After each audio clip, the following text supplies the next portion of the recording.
ঢাকা বিশ্ববিদ্যালয়ে এখন রীতিমতো থমথমে অবস্থা চলতেছে। চলুন একটু শর্ট ভিডিও দেখে আসি।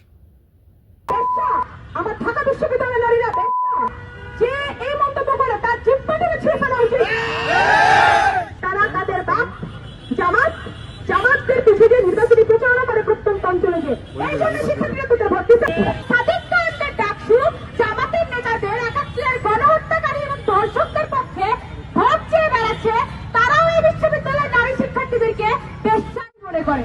একাত্তরের গণহত্যাকারীদের কোন স্থান বাংলাদেশের এই মাটিতে হবে না।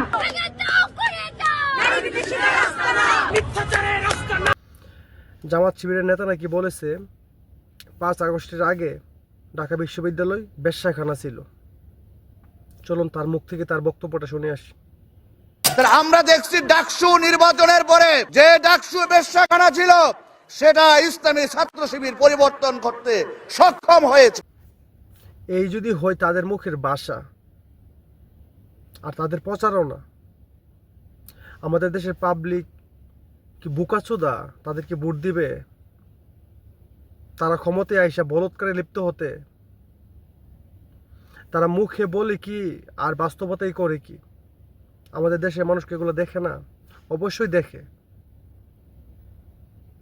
5 আগস্টের আগে আমাদের মাননীয় প্রধানমন্ত্রী শেখ হাসিনা বলেছিল যে আজকে তোমরা যে আওয়ামী লীগকে সরিয়ে যাদেরকে ক্ষমতায় আনতে চাইতেছ, তারা 1971 সালের 25শে মার্চ সেই গণরাতে আমাদের রুকিয়া হলে গণহত্যা গণনির্যাতন চালিয়েছে।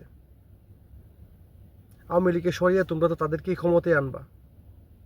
আজকে দেখো আমাদের দেশের পরিস্থিতি কেমন, দেশের পরিস্থিতি কি চলতেছে। তোমরা এখনো দেখো না, সব কিছু আরো দেখার বাকি আছে তোমাদের। সময় থাকতে সবাই হাতে হাত মিলিয়ে দেশকে আবার মুক্ত করো। এই রাজাকার পাকিস্তানি আলবদরদের হাত থেকে দেশকে আবার মুক্ত করো।